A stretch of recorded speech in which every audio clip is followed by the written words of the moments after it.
আমি তো আপনাদের দৃষ্টিকোণ থেকে আমি অমুসলমান হিন্দু মানুষ, আমাদের ধর্মে যা আছে তা করি। তবে আমার স্বভাব হলো, আমি যেদিন থেকে সাবালেগ হয়েছি, বুঝ নিয়েছি, সেদিন থেকে প্রতিজ্ঞা করেছি নফসে যা চায় আমি তার উল্টো করি। আর আমার জানা আছে নফসে কোনোদিন ভালো চায় না। নফসের স্বভাব খারাপ চাওয়া। নফসে চায় গান শুনতে, নফসে চায় হারাম খাইতে, নফসে চায় হারাম টাকা ধরতে, নফসে চায় ইত্যাদি ইত্যাদি অনেক খারাপ কাজই নফসে চায়। নফসে কোনোদিন ভালো চায় না। তা আমি আমার নফসরে বলছি, নফস তুমি যা চাইবা আমি তা তোমারে দেব না। আমার সারা জীবনের প্রতিজ্ঞা, আমি নফসের উল্টো করি, বিরোধিতা করি। এই একটা কাজ আমার আমল। হুজুর তখন ধ্যানে বসলেন, খেয়াল, হুজুর যখন ধ্যানে বসলেন, ধ্যানে বৈশা আধ্যাত্মিক রুহানি নজর ওই ছেলেটার আমল নামার দিকে দৃষ্টি করছে। তা আমল নামার দিকে নজর করে দেখে সত্যি ওর আমল নামায় একটাও গুনাহ নাই। ভালো কাজ বহুত করছে কিন্তু সেগুলো আমল নামায় নাই। কারণ কাফের মুশরিকের আমল নামায় যত ভালো কাজ নেকির কাজ করুক না কেন, ওগুলো নেকি হিসেবে তার আমল নামায় জমা হয় না। তবে এই জন্য তার কোনো নেক আমল তার আমল নামায় নেই, কিন্তু গুনাহও করে নাই, নফসের সাথে বিরোধিতা করছে, তো আমল নামায় একেবারে ফকফকে সাদা। হযরত সুযোগ পেয়ে বললেন, বাবা সত্যি তুমি সত্যি কথা বলেছো, তুমি মিথ্যা বলো নাই। তবে তুমি এই কথাই কি সত্যবাদী একমত যে তোমার নফসে যা চায় তার উল্টো করবা?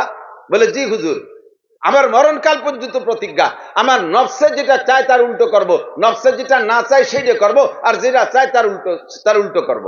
তো হুজুর এবার সুযোগ পেয়ে বললেন, বাবা সত্যি কত, তুমি এ ব্যাপারে কি এখনো মজবুত আছো? বলে, হ্যাঁ এখনো মজবুত আছে। হুজুর বলতেছেন, বাবা তাহলে তুমি পড়ো লা ইলাহা ইল্লাল্লাহ মুহাম্মাদুর রাসূলুল্লাহ, এই কলেমাটা পড়ো। এটা কি তোমার ভর্তি মনে চায়? হিন্দুর ছেলে কি কলেমা ভর্তি মনে চাওয়ার কথা? আর ওর তো দাবি রয়েছে যে আমার মনে যা চায় তা করবো না, যা না চায় তাই করবো। তোমার কি কলেমা ভর্তি মনে চায়? না হুজুর চায় না। তাহলে তোমার সেই সিদ্ধান্ত কি যে আমি মনে যা না চাই তাই করব? তাহলে কলেমা ভর্তি মনে চায় না, তাহলে এই কলেমা তোমার ভর্তি হবে? তাহলে তোমার ওই কারামতি ঠিক থাকবে? যুবক আটকে গেছে। এখন একবার বলে ফেলাইছে, বালনাত্তাবিউ মা ওয়াজাদনা আলাইহি আবানা, যে কথা আল্লাহর কথা। কয় না হুজুর, এতদিন যা করছি ওইগুলোর পরই করি, এই যে খালি বাদ থাক।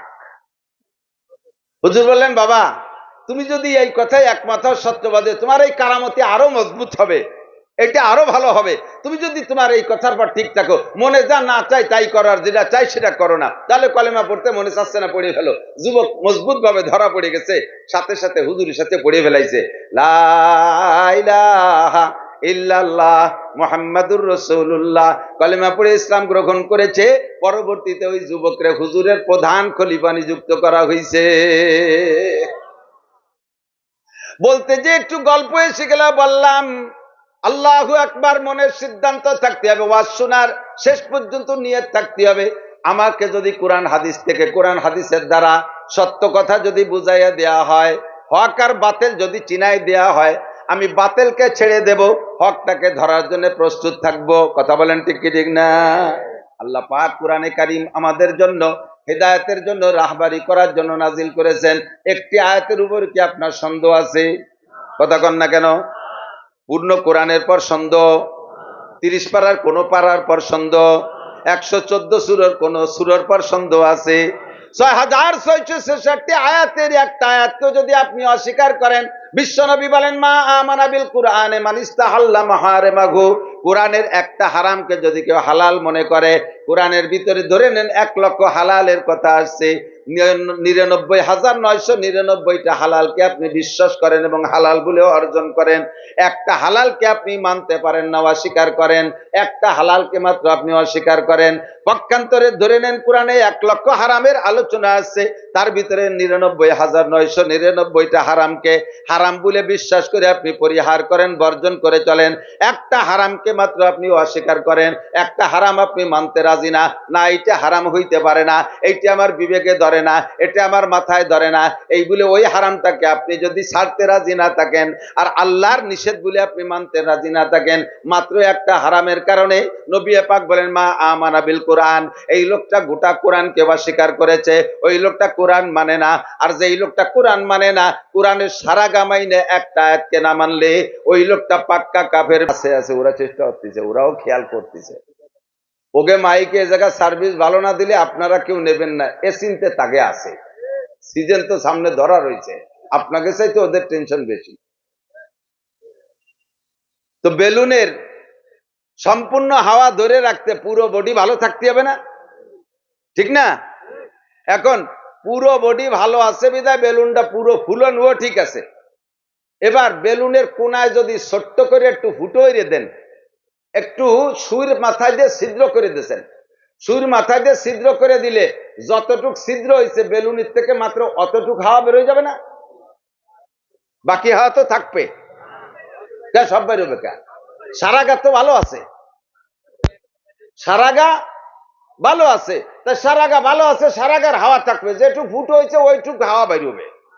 সেইটুক বেরোয় থেমে যায় না, সবটুক বেরোয়, সবটুক বেরোয় না।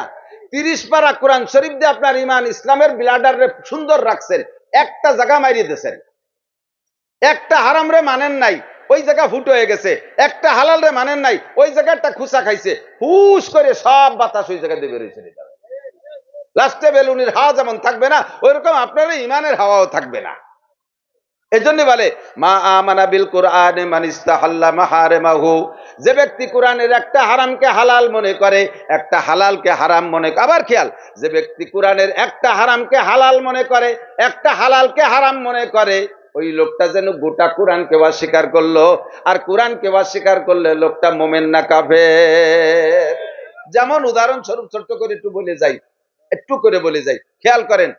অনেকে বাড়ি পারিবারিক ভাবে পর্দা, ছেলে একটা বিয়ে দেশে আলেম ছেলে, বাকি সাইড দিয়ে হলো জেনারেল, একটা মৌলবী।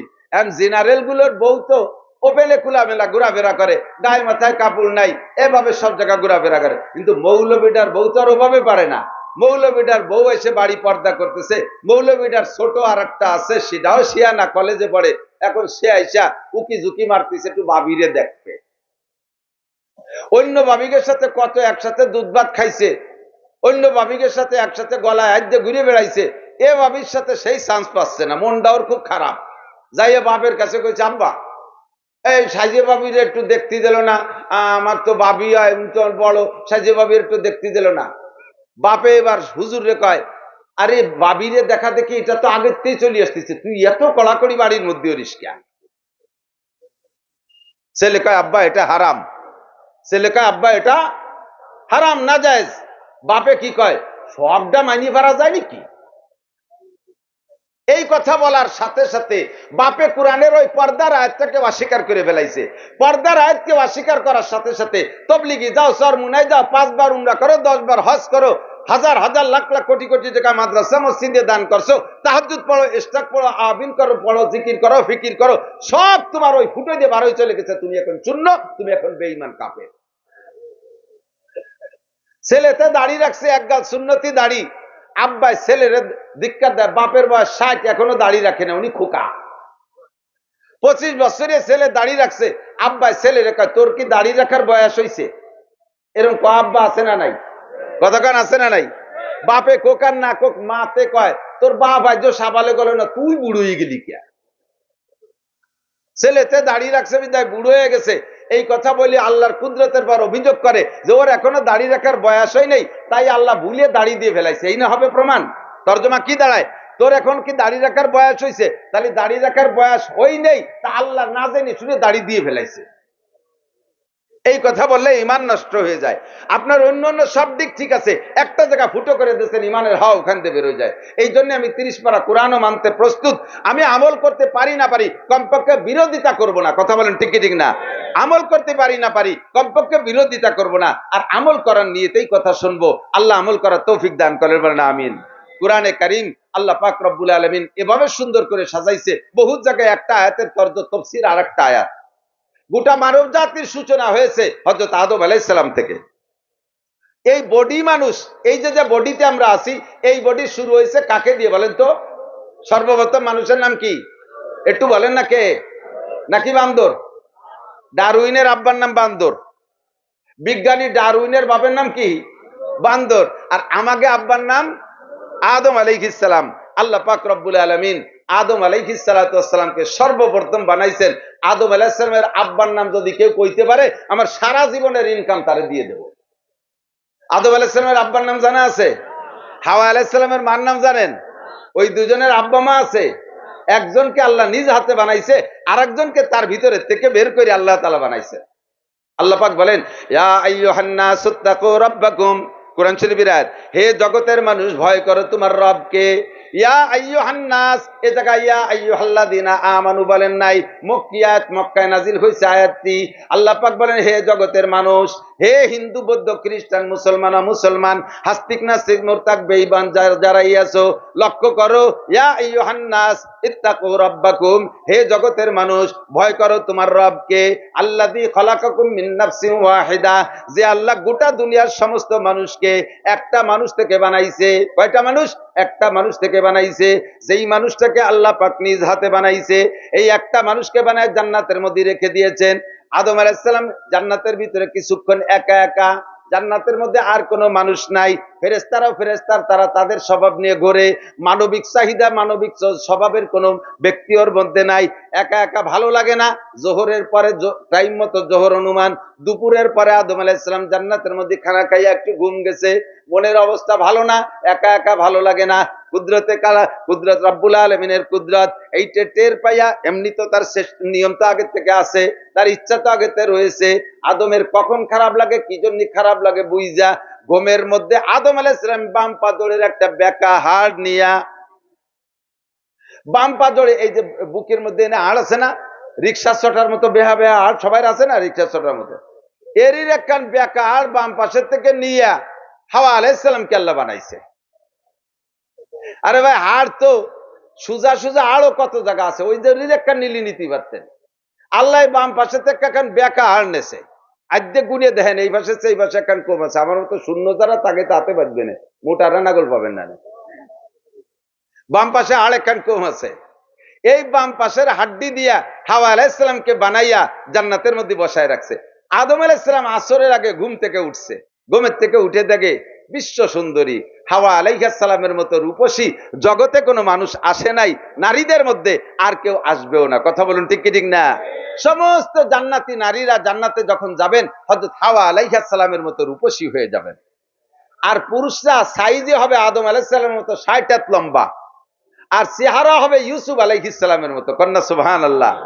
ইউসুফ আলাইহিস সালামের চেহারা সম্পর্কে তো জানা আছে, হাদিসে আছে, তাফসীরের ভিতরে লেখে ৭০ সূরা, আমার নবী বাদে, আমার নবী ইস্তেসনা, নবী বাদে যত মানুষ কিয়ামত পর্যন্ত আসবে আর আশা হয়ে গেছে, সমস্ত মানুষের জন্য আল্লাহ পাক একটা রূপ রেখেছেন, একটা রূপ বরাদ্দ করছে। এই রূপটুক মানুষের একটা বরাদ্দ আছে না, যেমন বাঘের একটা রূপ, বিড়ালের একটা রূপ, কুত্তের একটা রূপ, শিয়ালের একটা রূপ, সাপের একটা রূপ, গরুর একটা রূপ, মানুষের একটা রূপ আছে। এই রূপটা আল্লাহ তাআলা যা বরাদ্দ করেছেন, তার টোটাল রূপের অর্ধেক এক ইউসুফ আলাইহিস সালামের একারে দিয়েছে। এই তোমরা একটু ঘুরে দেখো সমস্যা কোথায়, তোমরা নিজেরা একটু ঘুরে দেখো সমস্যা কোথায়, বসে থেকে ট্রাই করলে পারবা না। আল্লাহ, আচ্ছা আচ্ছা, এখন কি শোনা যায়? তাও আসছে না বলে।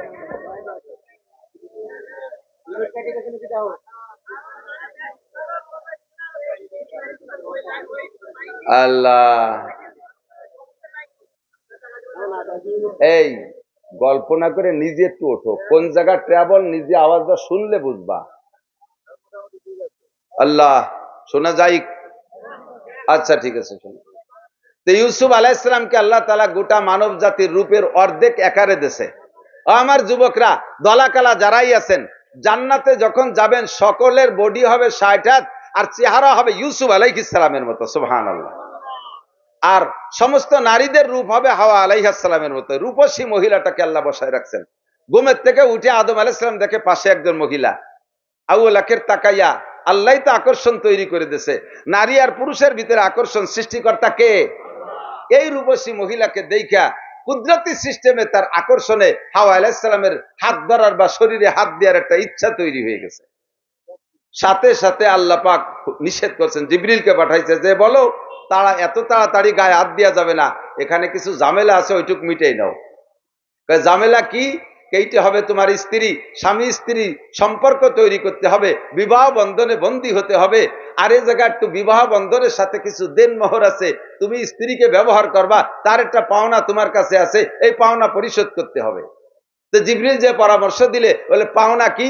বিয়ে তো আমি ভড়াই দিলাম, এইটি আপনার স্ত্রী, বলেন আমি কবুল করলাম। হাওয়া আলাইহিস সালামকে বলে ওইটি আমার স্বামী, বলেন আমি কবুল করলাম। ইজাব কবুল হয়ে গেছে, এখন দেনমোহর কি? বিশ্বনবী মুহাম্মদুর রাসূলুল্লাহ সাল্লাল্লাহু আলাইহি সাল্লাম, আপনার চেয়ে অনেক আগের থেকে তার সৃষ্টি, তিনি হলেন সবচাইতে প্রথম, তার নামে 10 বার দুরূদ শরীফ পড়তে হবে। কন্যা সুবহানাল্লাহ। 10 বার দুরূদ পড়লে এইটাই হবে আপনার স্ত্রীর দেনমোহর পরিশোধ। আমার নবী পাক বলেন, আনা নবিয়্যুন ওয়া আদামু বাইনাল মাই ওয়াত তিন, আমি তখনও নবী যখন আদম আলাইহিস সালাম মাটি আর পানির মধ্যে ছিলেন। আমার নবী আগে না আদম আলাইহিস সালাম আগে? আরে কন্যা কথা, আদম আগে না নবী আগে? একদিন হযরত জিবরিল আলাইহিস সালাম দেহিয়াই কালবির রূপ নিয়ে নবী পাকের ঘরে ঢুকছে। ফাতেমা রাদিয়াল্লাহু তাআলা আনহা দেইখা জিবরিলকে চিনে ফেলাইছে, চিনে বলতেছে, সালাম দিলে, আসসালামু আলাইকুম, ছোট কাকা কেমন আছেন? ছোট কাকা মানে কি বাপের ছোট জন্য ছোট কাকা কয় না? আমাকে এদিকের ভাষায় দুদু কয় না, না দুদু কয় নাকি? ওই ধরে নেন, কইছে দুদু কেমন আছেন। তো জিবরিল আলাইহিস সালামের এই ছোট কাকা শব্দটা, দুদু শব্দটা একটু কম ভালো লাগছে, শুনে মন খারাপ। ওই খারাপ মন নিয়ে যায় হুজুরের কাছে উপস্থিত। হুজুর চেহারা দেখে টের পাইছে, বলছে জিবরাইল মন খারাপ কা, কি ব্যাপার, কি হয়েছে? তো জিবরিল বলিয়ে ফেলাইছে, কন্দি হুজুর ফাতেমা আমারে দুদু কয়, ছোট কাকা কয়। তো হুজুর বলতে, তাতে সমস্যা কি? কয় যে সমস্যা কিছু না, আপনি তো ধরেন আজকে যে 60-60 বছর হলো দুনিয়ায় আইছেন, আর আপনার আগে তো কত নবী রসুল। আদম আলাইহিস সালাম আইছে প্রায় 9500 বছর আগে। আদম আলাইহিস সালামের আগে জিন জাতি ছিল, আমি তারও কত আগের থেকে, তাহলে আমার সৃষ্টি কত আগে, আর আপনি হলো সেদিনকের মানুষ, আমি কি আপনার সাথে বয়সে ছোট যে আমারে দুদু কয়? তো হুজুর আলাইহিস সালাম জিবরিলকে জিজ্ঞেস করছে, তা আপনার বয়স কত, আইডি কার্ড আছে? কয় না, আইডি কার্ড তো নাই, আমার একটা ঠুয়ো হিসেব আছে। ঠুয়ো হিসেব কি? কয় যে পূর্ব আকাশে একটা তারকা ওঠে 80,000 বছর পর একবার। কতবার? 80,000 বছর পরে একবার ওঠে তারকা পূর্ব আকাশে। আমি ওই তারকাটাকে 80,000 বার উঠতে দেখছি। তাহলে হুজুর কন, আমি কি আজকের জিবরাইল? আমারে দুদু কয় ঠিক? তো হুজুর বললেন, ওরে সুবহানাল্লাহ, তাই তো আপনার অনেক হায়াত। আপনি যে 80,000 বার দেখছেন, শেষের 80,000 বারের মাথায়, শেষের 80,000 বারের মাথায় যে উঠবে, সেই 80,000 বারের টাইম কি সামনে না চলে গেছে? কয় যে হুজুর শেষে যে 80,000 বছরের মাথায় উঠবে, এই টাইমটা কয়েক বছর আগে চলে গেছে, তা উঠতেছে না সেই তারাটা। তা আমি তো চিন্তায় পড়ে গেছি, কি তাহলে কি কিয়ামত এসে গেল নাকি, যে তারকাটা ওঠে না কে? তো হুজুর বললেন, তা আসেন একটু পিছিয়ে আসেন। পিছিয়ে ডেকে গেছে, আমার জামা উঠান, উঠাইছে, গেঞ্জি সরান, সরাইছে, সরাই বলে তাকান তো পিছনের দিক দেখা যায় নাকি কিছু। পিছনের দিক তাকায়, দেখে হুজুরের পিঠের উপরে কবুতরের ডিমের মতো ছোট্ট একটা ডিমের মতো। জিবরিল আলাইহিস সালাম চুমুকে জড়ায় ধরে বলে, ওয়াল্লাহি হাযা হুয়ান নাজম, ওয়াল্লাহি হাযা হুয়ান নাজম, আল্লাহর কসম এই যেই সেই তারকাটা। হুজুর বলেন, এই জিবরাইল বলে এই যে সেই তারকাটা। হুজুর বলেন, ওয়াল্লাহি আনা হুয়া, আল্লাহর কসম আমি সেই তারকা। জিবরাইল আপনি এই তারকাটা আকাশে কতবার দেখেছেন? 80,000 বার দেখেছি। শেষবার উঠার টাইম চলে গেছে। হুজুর বলেন, শেষবার উঠার আগে, আরো আগে আমার পিছে চলে আসছে সেই তারকাটা, আমি সেই তারকা। এবার হুজুর বললেন, জিবরাইল আপনি দেখছেন কতবার? 80,000 বার। আপনি দেখা শুরু হওয়ার আগে আমি আরো 80,000 বার ওই জায়গায় উঠছি। তাহলে এবার আপনি দুদু না কাকা নিজি কন? জিবরাইল কে হুজুর না, তালি ঠিক আছে। হুজুর বলেন, আনা আদামু বাইনাল মা আনা নবিয়্যুন ওয়া আদামু বাইনাল মা ওয়াত তিন, আমি তখনও নবী, আমি তখনও মুহাম্মদুর রাসূলুল্লাহ। যখন আদম আলাইহিস সালামের সৃষ্টি হয় নাই, উনি মাটি আর কাদার ভিতরে মানবিক রূপ দিয়ে আল্লাহ তাআলা সর্বপ্রথম আদমকে বানাইছে। ওয়াখালাকা মিনহা যাওজাহা, তার বডি থেকে তার স্ত্রীকে বানাইছে। আল্লাহর কি আর কোন জায়গা মাটি মুটি ছিল না? সারা দুনিয়ায় মাটি দিয়ে, সেই মাটির উপরে চামড়া বের করে নিয়ে আদম রে বানাইলো। হাওয়ারে বানাইতো ওই ভাসরের একটা বিহা আনলে লোককে আলাদা মাটি দিয়ে বানাইতেন। কয় যে অঙ্গের সাথে অঙ্গের সম্পর্ক, মানুষের দেহের প্রতি, দেহের ভিতরে একটা অঙ্গ, প্রত্যেকটা অঙ্গের প্রতি মানুষের যে টান ভালোবাসা, অন্য কিছুর প্রতি সেই টান থাকে না। কথা বলেন ঠিক কি ঠিক না? আপনার গাছের বিশাল একখান ডাল, আম গাছের ডাল, ওই ডালে 5 মণ 7 মণ আম হয়, সেই গাছের একটা ডাল কেটে ফেলে দিলে আপনার যত খারাপ লাগে, আপনার একটা কেনি আঙ্গুল কেটে ফেলে দিলে তার চেয়ে কম খায় না বেশি খারাপ দেয়? বেশি লাগে না? তাহলে অঙ্গের প্রতি মহাব্বত বেশি। অন্য মাটি দিয়ে বানাইলে ভালোবাসা কম হইতো, এই জন্য শরীরে একটা অঙ্গ বের করে নিয়ে বানাইছে, যাতে নিজের অঙ্গের প্রতি যে ভালোবাসা, স্ত্রীর প্রতি সেই ভালোবাসাটা তৈরি হয়। ঠিক কিনা? ফাঁকে কয়া গেল তাই, তাহলে সুজা একখান আইর দিয়ে বানাতো, বিহা আইর দিয়ে বানালো কেন? কয় যে বেকা আইর দিয়ে বানাইছে পুরুষকে সাইজ করার জন্য। ওই বেকা হাড়খানকে তুমি সোজা করে সাইজ করে ব্যবহার করবা, ওখান বেকাই, ওর ভিতরে বেকামি স্বভাব থাকবে। দেখেন বাস্তবতাই আল্লাহ তাআলা সেই থেকে নিয়ে আজও পর্যন্ত ওই বেকা হাড়ের মাধ্যমে আল্লাহ তাআলা জান্নাতের ভিতরে ফার্স্টে হযরত আদম আলাইহিস সালামের অ্যাক্সিডেন্টটা ঘটছে, সেখান থেকে শয়তান এসে বুঝাইছে এই গাছের ফল একটু চেখে দেখেন, এই গাছের কাছে যান একটু খেয়ে দেখেন। আদম আলাইহিস সালাম কয় যে না, ও গাছের কাছে যাওয়া যাবে না। হাওয়া আলাইহিস সালাম সেই জায়গা দুর্বল হয়ে গেছে, কয় যে মুরব্বীরে দিয়ে যাঠায় উনি একেবারে খারাপ মনে হয় না, ওনার তো প্রধান উপদেষ্টার মতোই মনে হয়। মানে বাংলাদেশের প্রধান উপদেষ্টা না, শুনলি আবার না দূরে নিয়ে গেল। তো উনি তো প্রধান উপদেষ্টাই, তো এত ভালো মানুষ, পাগড়ি পুগড়ি পরা, যুব্য আছে, হাতে গাড়ির উপরে যায় নামাজ, মোগলের দস্তারখান, হাতে কোড়ালাটি তসবি আছে, এ তো ভালোই মানুষ মনে হলো। তা খাই না খাই একটু জিব্বাই চাখিয়ে দেখি। এই বুদ্ধিটা সর্বপ্রথম হাওয়া আলাইহিস সালাম দিছে। বুদ্ধিতে স্বামী তো সব দিন পুরুষের স্ত্রীর কাছে দুর্বল, স্ত্রী যখন দুর্বল হয়ে গেছে বা স্বামীও সাথে দুর্বল হয়ে গেছে, যা আকাশ সাজারাতা, দুইজন একসাথে যে সেই গাছের ফল খাইছে, একসাথেই খাইছে, খাস সময় আগ পাস করে খাইনি, একই সাথে খাইছে। ফাবাদাত লাহুমা সাওআতুহুমা, অ্যাকশন শুরু হয়ে গেছে। কিসসার ফাঁকে ফাঁকে নসিহতটুকু বুঝে নিতে হবে। হাওয়া আদম আলাইহিস সালাম জান্নাতের ভিতরে যতদিন পর্যন্ত ওই গাছের কাছে যায় নাই, নিষিদ্ধ ফল খায় নাই, বিশুদ্ধ ফল খেয়েছে, অতদিন পর্যন্ত পায়খানা আসে নাই, অতদিন পর্যন্ত জান্নাতের ভিতরে যা কিছু সব বৈধ ছিল, কোনো অ্যাকশন রিঅ্যাকশন হয় নাই। আজকে যখন নিষিদ্ধ গাছের ফল খেয়েছে, সর্বপ্রথম অ্যাকশন হয়ে গেছে পোশাকের উপরে। এর থেকে আমরা অভিজ্ঞতা অর্জন করতে পারি। বাস্তবেও দেখবেন যাদের পয়সা ইনকামের মধ্যে হারাম আছে, টাকা ইনকাম হারাম আছে, এই হারাম টাকা দিয়ে যত দামি কাপড়ি পরুক না কেন, এই হারামের অ্যাকশন সর্বপ্রথম পোশাকের উপরে পড়ে। 50,000 টাকা দিয়ে প্যান্ট কিনছে, সেই প্যান্টে নাভি গেরে না, ফাঁসা গেরে না, কারণ ওই প্যান্টের মধ্যে হারাম টাকা আছে। 1.5 লাখ টাকা দিয়ে বউরে শাড়ি কিনে দিছে, সে শাড়ি দিয়ে বউর আবু লাখের সব দেখা যায়, কারণ ওই টাকার মধ্যে ঘুষিয়ে টাকা আছে, ওই টাকার মধ্যে সুদিয়া টাকা আছে। হারামের অ্যাকশন সর্বপ্রথম পোশাকের উপরে পড়ে, নিষিদ্ধের অ্যাকশন সর্বপ্রথম পোশাকের উপরে পড়ে, যার প্রমাণ জান্নাতের ভিতরে হাওয়া আদম আলাইহিস সালামের উপরে পড়ছে, অন্য কোন জায়গায় না। 1 নম্বরে ফাবাদাত লাহুমা সাওআতুহুমা, সর্বপ্রথম গায়ের কাপড় খুলে গেছে। ওয়াতাফিকা ইয়াকসিফান মিন ওয়ারাকিল জান্নাহ, এখন ওই কাপড়টা টাইনি আর উপরে উঠতে পারে না, সতর ডাকবে কি দিয়ে? স্বামী স্ত্রী দুইজন তো লজ্জা একটু কম পাইলেও আল্লাহর হুকুমের খেলাফ হয়ে গেছে, এই লজ্জায় দুইজনের মুখ কালো হয়ে গেছে, সতর ডাকবে কি দিয়ে? জান্নাতের গাছের পাতা ছিঁড়ে কোনো মতে পরিয়ে পরিয়ে একটু সতর ডাকছে।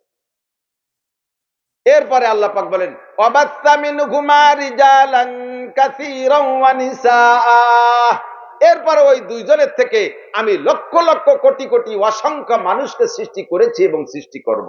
সেই থেকেই মানব সৃষ্টি শুরু হয়েছে। কতক্ষণ? এখানে একটা জিনিস বুঝার বিষয়, আপনার কি বিরক্ত হচ্ছেন নাকি? সামনে আমার জরুরি কথা আছে, একটু গোড়াইতে সাজাই যাচ্ছি, এদিক খেয়াল করেন।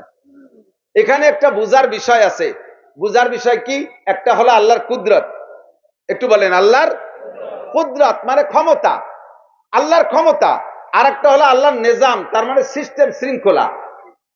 আল্লাহর কুদরত হলো কিছু সৃষ্টি করতে জন্য কোনো মিডিয়া লাগে না, মাধ্যম লাগে না, কোনো সহযোগী লাগে না। ওয়াইদা আরাদা শাইআন ইয়াকুলা লাহু কুন ফায়াকুন, যাহা বানানোর ইচ্ছা করে কোন শব্দ কইলেই তা হয়ে যায়, এটা আল্লাহর কুদরত। মানুষ বানাইতে আল্লাহর কারো সাহায্য নেওয়া লাগে নাই। মানুষ বানাইতে আল্লাহ তাআলার এর আগে, ওই মানুষটার আগে তার আব্বা মা থাকতে হবে এমনও শর্ত না। যার প্রমাণ হলো আদম আলাইহিস সালামের আব্বা নাই, বিনা আব্বায় তারে বানাইছে। হাওয়া আলাইহিস সালামের আব্বা মা নাই, বিনা আব্বা মায় হাওয়া আলাইহিস সালামকে বানাইছে। এটা আল্লাহর কুদরত। কথা কোন ঠিক না? এরকম পারে কি পারে না? এরকম পারে কি পারে না? আচ্ছা, এদিক তাকান, এদিক তাকান, জবাব দেন। খালি হুজুরকে পর অভিযোগ করেন। দুনিয়া ডিমও আছে, মুরগিও আছে, আছে না? একটু কন্ত, ডিম আগে না মুরগি আগে? জ্ঞানীগুণী বুদ্ধিজীবী ছোট্ট একটা প্রশ্ন করছি, ডিমও আছে মুরগিও আছে। দুনিয়ায় সর্বপ্রথম কি ডিম আগে না মুরগি আগে? মুরগি আগের পক্ষে কারা? একটু হাত দেখাবেন কষ্ট করে, বিয়াদবি মাফ করে। মুরগি আগে ডিম পরে, কারা এ পক্ষে? কেউ কেউ উঠে আবার নামাই ফেলতেছে, এত মানুষ উঠলো না যখন, তাহলে ওই দলে কি দেখি আয়। ডিম আগে কারা একটু বলবেন, হাত দেখাবেন। ডিম আগে কারা? তাও কিছু উঠেছে আর কিছু চালাক আছে উঠোইনি, যে দল যেতে সেই দলে। ডিম আগে না মুরগি আগে? যদি কোন মুরগি আগে, মুরগি আগে না হলে তো মুরগিতে ডিম না পারলে আসে কোন জায়গাতে? এবার বলবেন যে তাহলে মুরগি হতে হতে ডিম লাগে, তা ডিম না হলে মুরগি বাচ্চা হলো কোন থেকে? মুরগি হলো। একটা দ্বন্দ্বে পড়ে গেছি না? আল্লাহ পাক্কা ডিম আগে। কি আগে? বলবেন যে তার ডিম হতে যে মুরগি লাগে, তাহলে বলবেন যে সন্তান হতে যে আব্বা মা লাগে, আদম আর হাওয়ার আব্বা মা কিনা? যে আল্লাহ তাআলা আদম আর হাওয়াকে বিনা আব্বা মায় বানাইছে, সে আল্লাহ তাআলা মুরগি ছাড়া ডিম বানাইতে পারে কি পারে না? দলিল কি কোরআন শরীফে? কি কয়? কুলিল্লাহুম্মা মালিকাল মুলকি তুতিল মুলকা মান তাশা ওয়া তানজিউল মুলকা মিম্মান তাশা ওয়া তুইজ্জু মান তাশা ওয়া তুযিল্লু মান তাশা বিয়াদিকাল খাইর ইন্নাকা আলা কুল্লি শাইইন কাদির তুলিজুল লাইলা ফিন নাহার ওয়া তুলিজুন নাহারা ফিল লাইল ওয়া তুখরিজুল হাইয়্যা মিনাল মাইয়িতি। বলেন, ওয়া তুখরিজুল হাইয়্যা মিনাল মাইয়িতি ওয়া তুখরিজুল মাইয়িতা মিনাল হাই। আল্লাহ কয় আমি তাজারে বের করি মরার থেকে, জীবিতকে বের করি মরার থেকে। একটা ডিম এই জায়গায় রইলো, এই ডিমটার কি ইচ্ছা মতো নড়ি চড়ি বেলানোর ক্ষমতা আছে? কাজে এই ডিমটা তাজা না মরা? ডিমটা তাজা না মরা? আল্লাহ কয় তুখরিজুল হাইয়্যা মিনাল মাইয়িতি, আমি তাজারে বের করি মরার থেকে। ওই মরা ডিমের পেটের থেকে মুরগিরে বের করছি। এরপরে কয় ওয়া তুখরিজুল মাইয়িতা মিনাল হাই, এরপরে যত ডিমের দরকার সব ওই মুরগিতে বেরোয়। ক্ষমতা কার? এটা হলো আল্লাহর কুদরত। প্রথম আল্লাহ ডিম বানাইছে, প্রথম আল্লাহ আদমরে বানাইছে আব্বা মা ছাড়া, প্রথম আল্লাহ ডিম বানাইছে মুরগি ছাড়া, প্রথম আল্লাহ হাওয়ারে বানাইছে আব্বা মা ছাড়া।